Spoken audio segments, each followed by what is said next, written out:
I'm the bad guy. I'm the, I'm Now we're going to look at some of the money moves, or shall we say, the lack of them.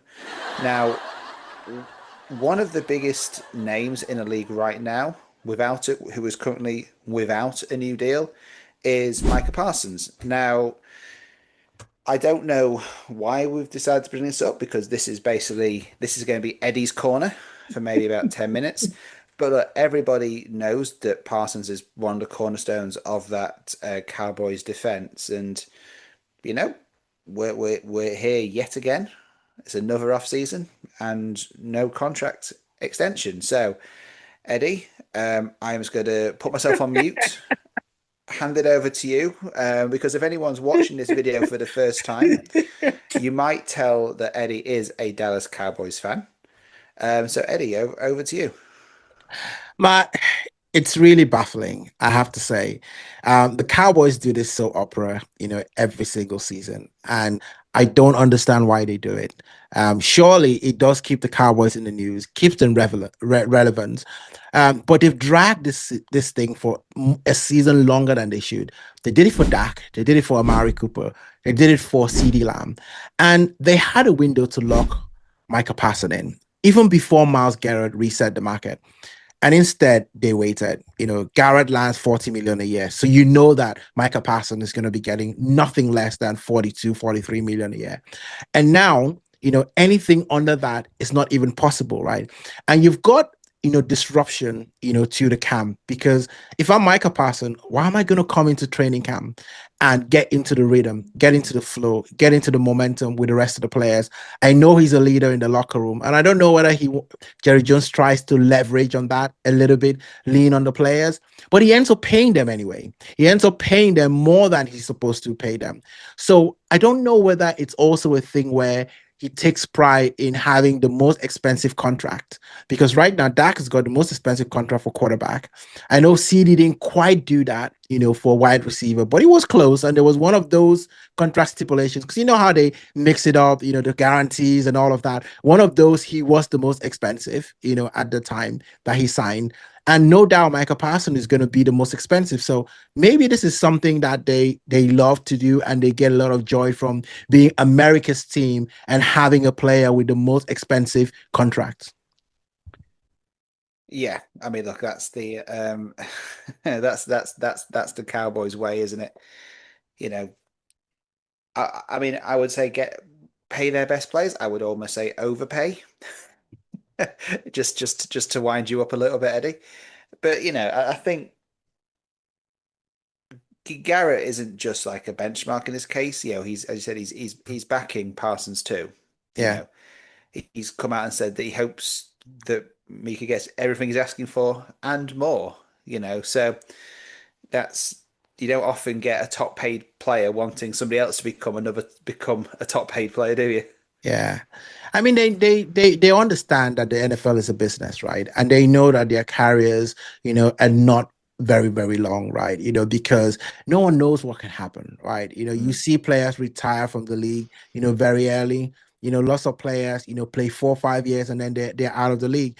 I was, listening to someone talk about Drew Brees, and he was talking about his one of his hands, that right now he can't really use properly. Mm. All the injuries that's happened to him, probably the reason why he's retired, from the Saints. So they know that, listen, this is a violent sport that they play. They get well compensated for it, but at the same time, they know what comes with it. And you understand that if you've got an opportunity to go to the bank, as it were, with a team that you play for, you want to take as much as you can, because the loyalty in the NFL is very, very short when it comes to the players. If once a team don't like you, they cut you. I mean, look at, this NFL is littered with lots of players who receive big contracts and then they've not actually stayed for the lifetime of the contract. The most famous one, Carson Wentz, in my division, NFC is, they literally paid him the big bucks. And then the next draft, they drafted, Jalen Hurts, in the second round. And within 2 years, Carson Wentz was bouncing around the league, going from team to team, and now he's like a backup, I think he's in Kansas City Chiefs right now, as a backup.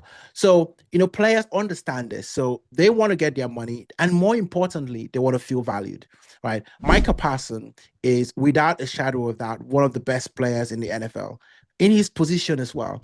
He's been an all-pro, ever since he got into the league. That's hard to do. Like, you get into the league and you're an all-pro. He almost won Defensive Player of the Year in his rookie season. That's how good he is. And then, so it's not like as if you're kind of a player where you're like, well, I don't know what I'm going to get from this player. So I don't know if I need to pay him. You know what you're going to get, from Micah Parsons. So pay him. Now, we talked about, the training camp coming, right? Do you want him to miss reps? If we look at teams that, didn't pay their players, right, and see what happened. Now, I don't want to say this is a causation effect, but it's certainly a correlation, right, to the performance of the team and having your best guys, in the best shape to start the season. Let's look at the 49ers, right? They had a number of players going into last season who they hadn't paid.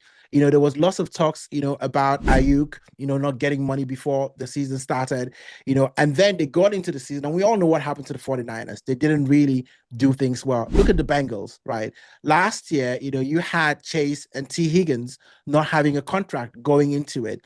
Look at how they performed. Even remember the Ravens when they were going back and forth with Lamar Jackson. They even tagged Lamar Jackson, and before they finally got paid. And what happened that season? I think he didn't even complete the season. I think at some point he went up injured, right? So these things, are not inconsequential. They affect the rhythm. They affect, the plays, what you're going to do in week one, how you adjust, because you can train all you want, but you want that competitive edge, getting into the first game of the season. And with the joint practices coming, you really want your top guys to be there because that's the first opportunity they have to go against competition that is not necessarily friendly. Now, of course, people are not tackling each other and, kicking people's head off, but it's still competitive. So, for me, I don't know what the Cowboys are doing. And to be fair, it's not a Cowboys issue only, right? You've got the Bengals, who I don't know if they've not learned anything from last season. They've got Trey Hendrickson, who's not in camp anymore. And maybe a lot of people don't know him, but he's a very good player. He delivered, double-digit sacks 3 years running, and that's hard to do. So he's not gotten paid as well. Yeah. It's a really tricky one because it's so the money that we're talking about here is absolutely staggering, isn't it? Yeah.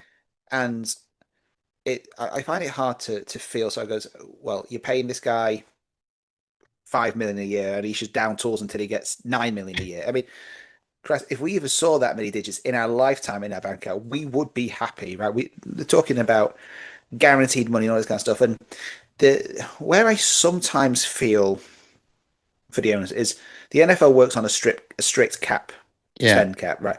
So do you invest all of your money in your top players, but then you give them nothing around them, right? Should you invest hundreds and hundreds and hundreds of $1 million in a quarterback, but then you can't afford to give him any weapons or any protection, right? So it is a balancing act, and that's why you see, apart from a few players who tend to be sort of one franchise men throughout their careers, that's why you do see teams do cut and do trade a lot of star men, probably more than any other sport Yeah. that I've seen, because it's a case of, okay, well, we've got this guy asking for huge money. That's going to take too much of a portion of our cap. What we're going to do is we're going to trade him and we're going to use that money and we're going to use the draft picks we're going to get for that trade to reinvest in the team. Because obviously, rookies don't cost. Yeah. Don't cost a lot of money generally. But to your point on Parsons, especially when he said, look, you know what you're getting. Yeah. Right. Why would you gamble on say, okay, well, we're not going to invest in Parsons. We're going to invest in a couple of rookies who may or may not get to be 50% of the player that Micah Parsons is or has been. So it's finding a balancing act. And I don't believe that players should down tool because they're not yeah, because they're not being paid more than what they think they should be. I mean, like as I said, we talk about, UK football quite a bit. I support a team in Sheffield Wednesday who aren't paying their players at all because the owners ran out of money, right? Most of our team have not got paid their May wages yet and are now due their June wages. So those players can down tools because they haven't been paid at all. But when you're talking about moving from 10 million to 15 million, whatever it is, you shouldn't down tools. But what it does have in this game is it does have an effect on people. Yeah. As it has an effect on those star players because they're not think they're being valued. Yeah. And they could probably feel that even though Parsons might love the Cowboys, but if he knows that he can actually get that money and maybe more from, say, I don't know, whether it's a team who isn't necessarily as good, whether it's the Raiders or the Dolphins or whoever it may be, you're going to move because your career is short. And we are Yeah. talking about astronomical sums of money here. Yeah. And these, Parsons can retire now, can't he? He doesn't need to make another paycheck in the rest of his life, really. If he wanted, he can retire comfortably. But it is going to wear on his mind. And if he doesn't show up for training, not physically but mentally, if he's not showing up and showing out, what effect is that going to have on some of the Yeah. younger players who are Yeah. looking up to players like Parsons? It also means that, to certain players, what messages it send to them. So look, Yeah. I can play my absolute best. I can ball out every single week. Are they going to screw me? Are they going to screw me out of money? Yeah.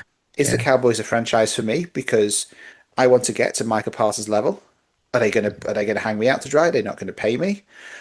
Is the right franchise for me? And then you get the owners talking, giving these mixed messages saying we value our core players, we value our group.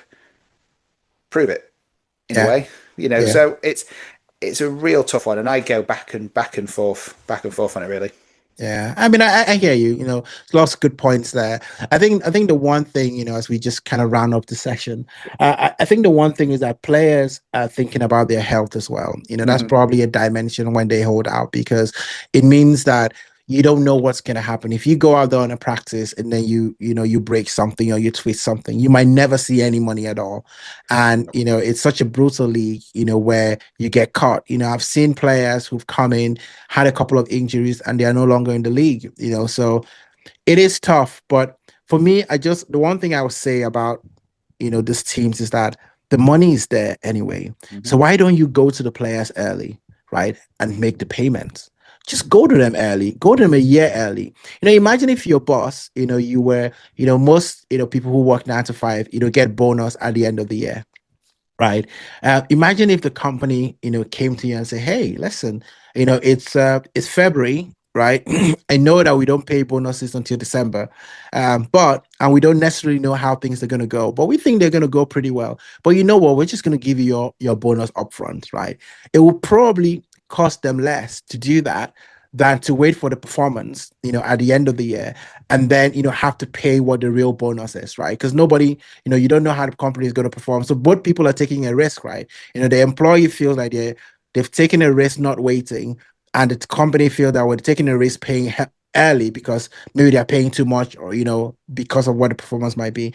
I know it's not exactly the same thing, but I'm just trying to make that point of if you go early to the players, maybe you save yourself a couple of millions.